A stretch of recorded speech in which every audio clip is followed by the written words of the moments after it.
Another day in space socialist heaven. Status report, Mr. Worf? Everything is tip-top, sir. Worf, is that a Toblerone bar on your head? A warrior is always cautious of low blood sugar, sir. Yes, well, perhaps. Worf, status report! Sir, our shield strength is down to 43%. Take evasive action. It's no use, sir. They've matched our movements. Incoming here!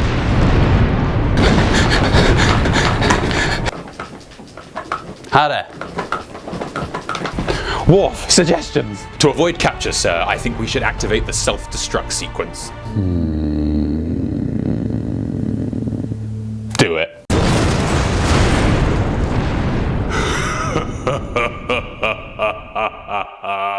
The age of the Worf Maskhead has begun.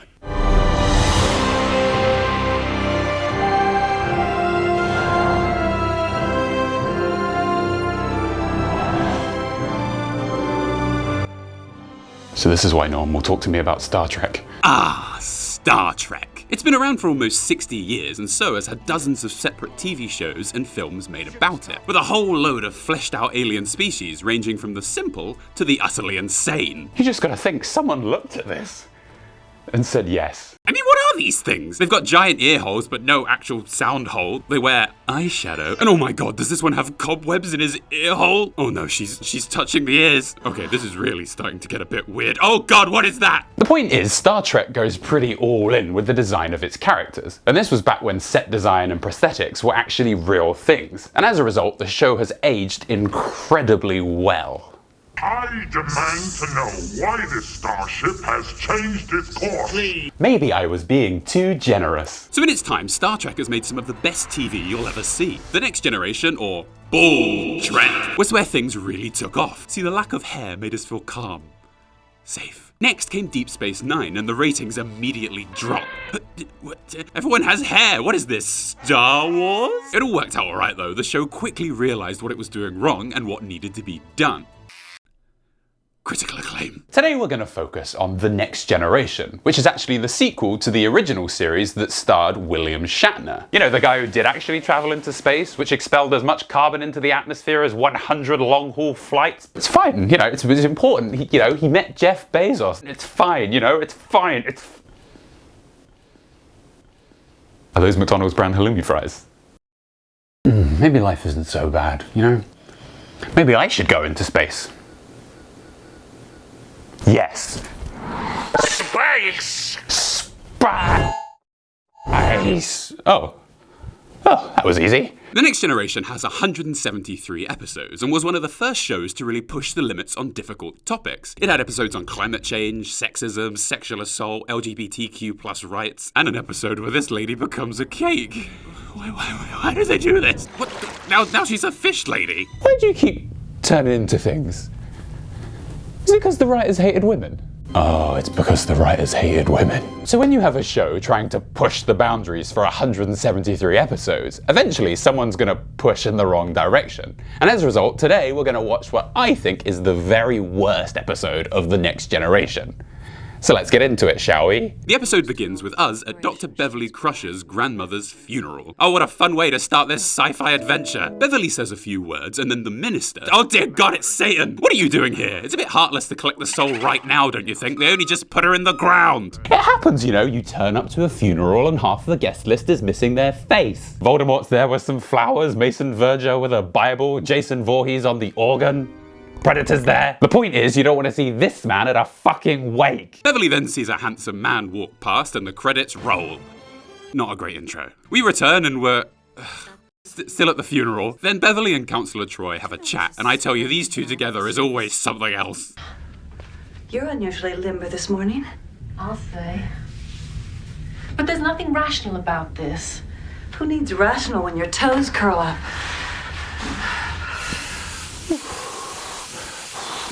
Seriously though, who is this for? Would anyone actually want to see this? Nah. Thank you, ladies. Caldos Colony is a most impressive accomplishment. I actually feel as if I'm in the Scottish Highlands. I know how he feels. My ship too is an impressive accomplishment. I actually feel like I'm in London sitting in a garden chair covered in tinfoil. But of course, actually I'm in space. Councillor Troy and Beverly then have a chat in her grandmother's old house. Councillor Troy then notices an antique candle. She eventually leaves and Beverly goes upstairs to read her grandmother's journal? A man then breaks into the house and tries to steal the candle, but Beverly manages to wrestle it off him. How do you know who I am? I'm not Quint. I'm sorry, could you say that again? I'm not Quint. I'm sorry, could you say that again? I'm not Quint. I'm sorry, could you say... Actually, no. Could we put on some subtitles, please? I'm not Quint. Oh, Ned Quint. Okay. I took care of your grandmother's house and her affairs. Oh. Her affairs, eh? Now, you may think I'm being overly suggestive here, but this is nothing compared to where this plot is actually going. Nana never mentioned you. Oh, there's lots of things he didn't talk about.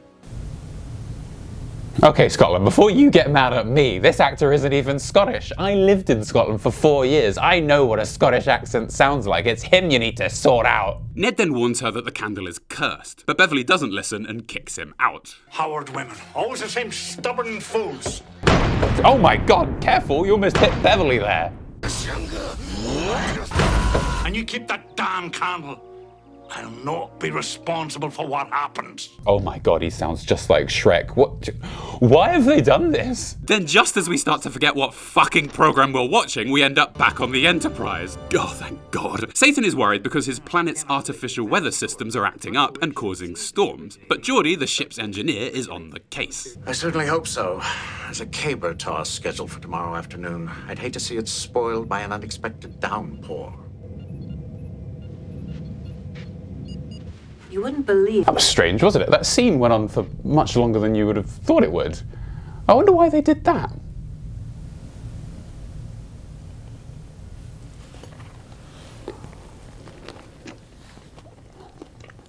You wouldn't believe what I've been reading about in my grandmother's journals. You know she had a lover? Oh god, here we go. Do you believe that? Nana was 100 years old. Wait, 100? A century? 1/10 of a millennium. Picard, please tell her this is not normal. No, this can't be happening. Patrick, you're Othello. Macbeth, Claudius, Prospero, Oberon. You can't let them do this to us. It seems that the Howard women have exceptionally vigorous libidos. Nope, that's it. I'm done. I'm not putting up with this. I'm not having it. You're not going to do this to me and Patrick. After all, I hope I can find a handsome young man in his 30s when I pass the century mark. 30s?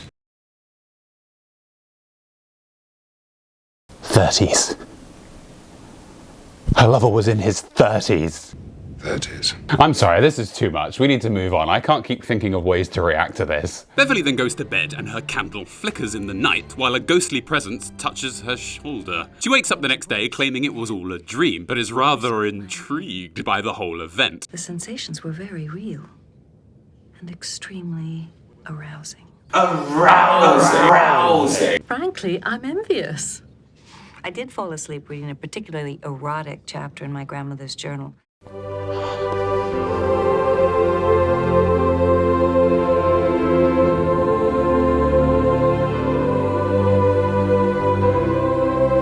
Hello there, child. Thine has ascended to a higher plane of wisdom. What great truth enlightened thee? Perhaps you found unity within the Elder Scroll of the Sun. Did thee decipher the human psyche through the study of philosophy? Then how did you descend, my child? Well, I did fall asleep reading a particularly erotic chapter of my grandmother's journal last night. He is the chosen one. What the fuck is this? I can't even begin to break down all the reasons why this sentence is so out of place. Okay, let's just keep moving before I ascend again. I really don't want to see another man with a beard. Well, I think I'll call it a day. Councillor Troy quickly tries to bring things back to reality. So, shall we start going over the personnel reports? Yes, can we get on with some fucking work, please? Beverly then goes back down to the planet to stay in her grand's house again for the night, and once again bumps into I'm not Quint. He tells her to go back to the ship as the house isn't safe, but more importantly, he gives her some crucial Gaelic wisdom. Believe what you want, lass. Just dinna light that candle. Oh, the finest of Scottish proverbs. It takes me right back to the streets of Edinburgh. Ha half a battered pizza, mate, and just done it like that candle. He warns her if she lights the candle that the ghost will get her, and the same ghost is causing the weather issues discussed earlier. He repeats utter gibberish again. Dinna light that candle and dinna go to that house. And wanders off to go work out how to make his Scottish accent even worse. Of course, Beverly ends up being haunted again, and she does the strangest movement. I mean, what was that? It's like she's trying to break something on her forehead. Oh no, I too am being haunted by a ghost.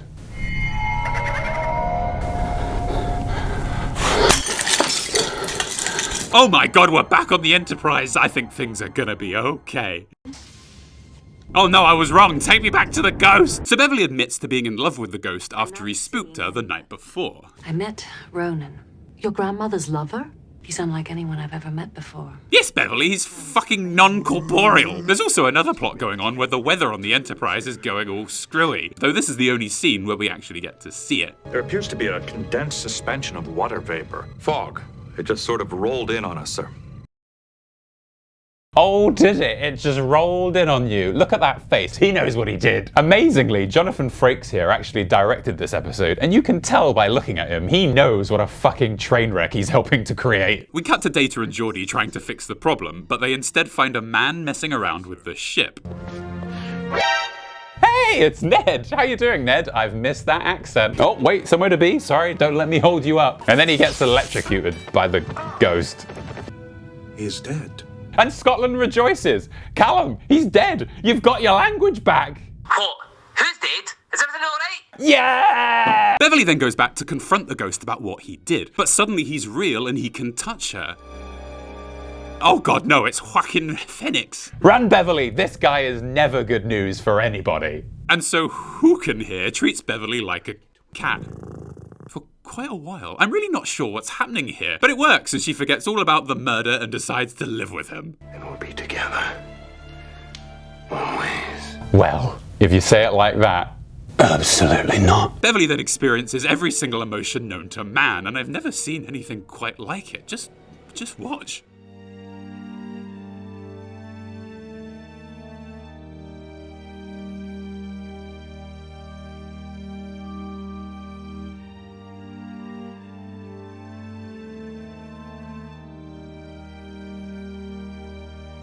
And then she wanders off screen. 18 seconds that went on. Jesus, get this woman an Oscar.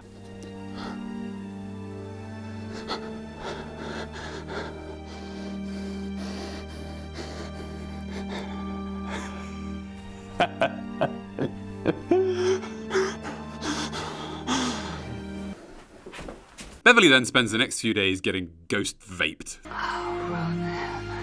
Oh, Ronan. When will you reform, Boyzone? Life is a roller coaster, you just gotta ride. In the meantime, though, the guys on the Enterprise work out that the source of the ghost's power seems to be coming from... It appears to be concentrated within Felisa Howard's coffin. Then everyone just gets really excited about the notion of exhuming this poor old woman. Captain, we'd like permission to exhume the body. Exhume the body. Exhume the body. Ronan quite understandably gets angry and then electrocutes Picard, while outside, Data and Geordi start digging up the coffin. We're ready down here. Aye, sir. Oh, of course, it's the future. They don't have to dig it up. I forgot it was the future.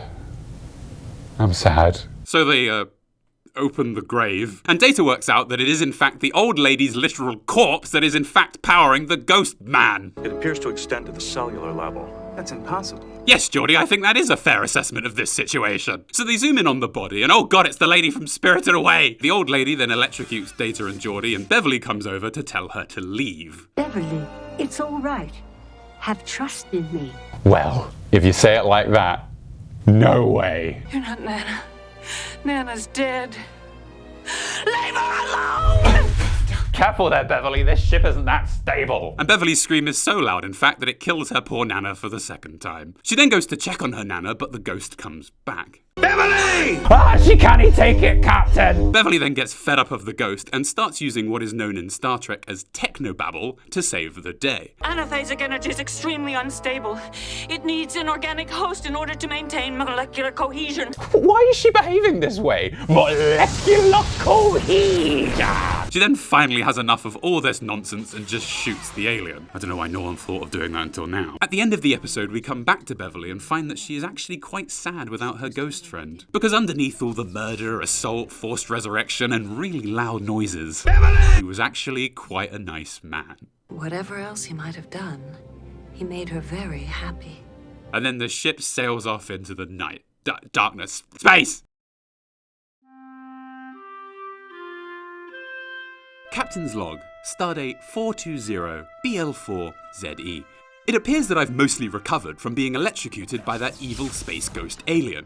It of course wasn't nearly as bad as the time I was tortured for 30 days. Or forcefully mutated, when I got brain damage, was impaled through the heart again. Oh, sorry, I didn't see you there. I've gone completely insane after the 5 or 6 emotional breakdowns I've had over the years. In the next episode, we'll be taking a look at Voyager, which I'm told by everyone is the worst Star Trek of this era. So hopefully there'll be a gem there to talk about. But in the meantime, computer, TL Grey hot. See you next time.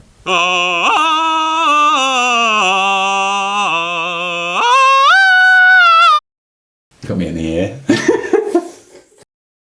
This video, with all its bells and whistles, wouldn't have been possible without today's sponsor, Razer. They've sent me their Blade 15 laptop to show you. This is one of the highlights of my career, seriously. You see, people around the world are starting to go back to school or university, and as a result, Razer are doing some amazing deals on their website. And without a doubt, one of Razer's best is this, the Blade 15. This notebook is simple to use, but is filled with amazing features. It has a premium aluminium chassis, which is tough, thin and light. I bet I could even drop it. I'm not going to drop it. And the laptop is also extremely powerful thanks to its NVIDIA RTX GPU. Now, I'm not at school anymore, but I bet you couldn't tell with these youthful features. But after not leaving my home for 2 years, I constantly now work out and about in London. And the Razer Blade 15 is both light and thin enough to be easily carried around in any backpack. These Razer Blade laptops are big on ideas and fast on results. These laptops also have NVIDIA DLSS, which is an incredible feature for a notebook to have. You see, with DLSS, you basically get more frames and a better image quality, perfect for gaming on the go. I'm a big boy. It also has GPU acceleration, which saves you time in loads of situations, like if you're dealing with graphics, video, or 3D work at school or university. The rest of the class will likely still be rendering their projects, while you can go off and enjoy a gaming break. So if you want the perfect laptop that can handle studying, work, and gaming all in one package, you can follow the link in the description to look at the new Razer Blade 15, as well as all of Razer's other models. Thank you everyone for watching, and I hope you enjoyed the video. This thing really is very light.